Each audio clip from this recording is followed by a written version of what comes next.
सूर्या चौहान जी, छत्तीसगढ़ से। महाराज जी, आपके चरणों में कोटि कोटि प्रणाम। महाराज जी, किसी संत महापुरुष, ज्ञान विज्ञान भगवत धर्म शास्त्र, किसी भावना अथवा किसी प्रेरणा से भगवत प्राप्ति के इस मार्ग में चलने वाले साधक अथवा गृहस्थी उस परम अवस्था को उपलब्ध ना हो सके, तब ऐसी स्थिति में उस साधक अथवा गृहस्थी के लिए कैसी दुर्गति हितकर होगा?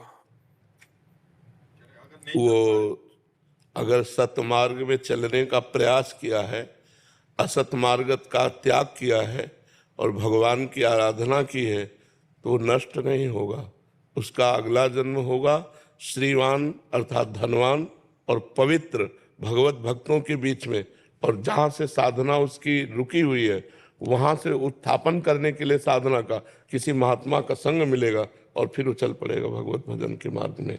उसका ऐसा पवित्र कुल में जन्म होगा, ऐसा पवित्र वातावरण मिलेगा कि जो इस जन्म में नहीं कर पाया वो अगले जन्म में कर लेगा। भगवान के मार्ग में चलने वाले को कभी हानि नहीं होती। अगर वो भगवत प्राप्ति नहीं कर सका तो उसका अगला जन्म बड़ा प्रशंसनीय कुल में जन्म होगा, प्रशंसनीय वातावरण होगा भक्ति के अनुकूल। और जिन जिन भोगों की लालसा से उसने भक्ति में विक्षेप अपने सहा, वो भोगों की बाहुल्यता होगी और उन भोगों में वो वैराग्य करके संत समागम के द्वारा अगले जन्म में निश्चित भगवत प्राप्ति कर लेगा। उसका कहीं ऐसा नहीं हो सकता कि दुर्गति हो। अगर उससे अपराध भी बने तो भी उसकी दुर्गति नहीं होगी, क्योंकि उस सतमार्ग का पथिक रहा है। जैसे सरकारी आदमी से कोई अपराध बन जाए, उसको ऐसे जन साधारण की तरह ट्रीटमेंट नहीं किया जाता। ऐसे वो सरकारी आदमी है, भगवान का जन है, वो भगवत प्राप्ति नहीं कर पाया किसी वासना के कारण, किसी विक्षेप के कारण, तो वही वासना उसको आगे बहुतायत में मिलेगी और वो भगवत प्राप्त होगा। जैसे कोल्य जी और अल्ल जी नाम के दो भाई थे। उनमें एक बड़े भाई थे, बड़े धर्मात्मा थे, और जो छोटे भाई थे वो बड़े विषयी थे। उनका राजा के पुत्र के साथ मित्रता हुई तो राज परिवार में वो बैठते उठते खाते, उनका सारा खान पान बिल्कुल राजा के पुत्र को वाला, वो जो ऐसे मांस भक्षण करता, शराब पीता, वैसे सब पूरा। और एक था सात्विक वृत्ति से रहना और निरंतर भजन करना। पर वो जो छोटा भाई था वो बड़े भाई के प्रति श्रद्धा विशेष रखता था कि मैं तो नीच हूं, मेरे भैया बहुत अच्छे महात्मा हैं। और वो विरक्त होकर भ्रमण करते हुए एक दिन आए तो प्रणाम किया, तो उसकी दशा देखी, उनका तुम मेरे भाई हो, चलो आज चलते हैं द्वारिकाधीश के दर्शन करने। ये सत्य घटना। वो द्वारिकाधीश के दर्शन करने गए तो उन्होंने स्तोत्र सुनाया, बड़े भाई जो भजनानंदी थे। छोटे भाई से कहा तुम भी सुनाओ, तो सकुचा गए कि हम क्या सुनाए, हम तो विषयी जीव हैं।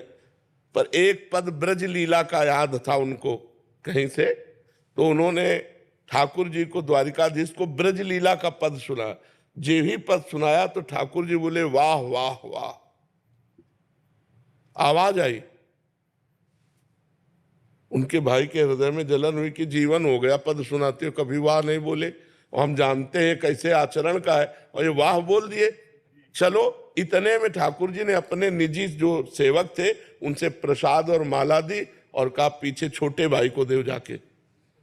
वो गए तो उन्होंने कहा कि आपको प्रसाद दिया है, तो उन्होंने कहा भैया को दिया होगा, क्योंकि भजनानंदी त्यागी तपस्वी तो भाई हैं, हम तो पापी जीव हैं, विषयों में लगे हुए हैं।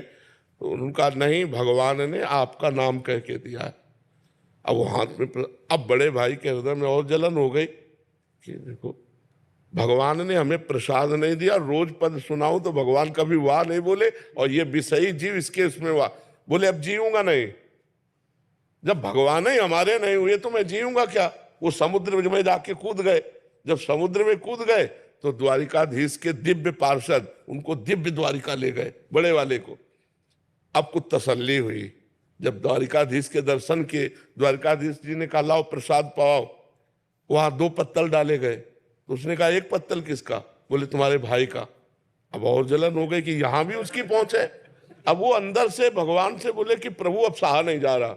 वो पाप करता है, राजसिक भोगों को भोगता है, और मैं जीवन भर भजन करता रहा। तो भगवान ने कहा इस जन्म में तुम भजन शुरू कर रहे हो, तुम्हें पता है ये कितने जन्मों का मेरा भगत है।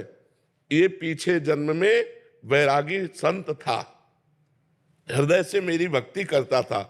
एक दिन जंगल में रुका हुआ था तो देखा राजा की सवारी रुकी, तो राजा का वैभव देखकर इसको लगा कि यार भोगों में सुख है, तो इसी लालसा ने इसे भगवत प्राप्ति नहीं होने दिया।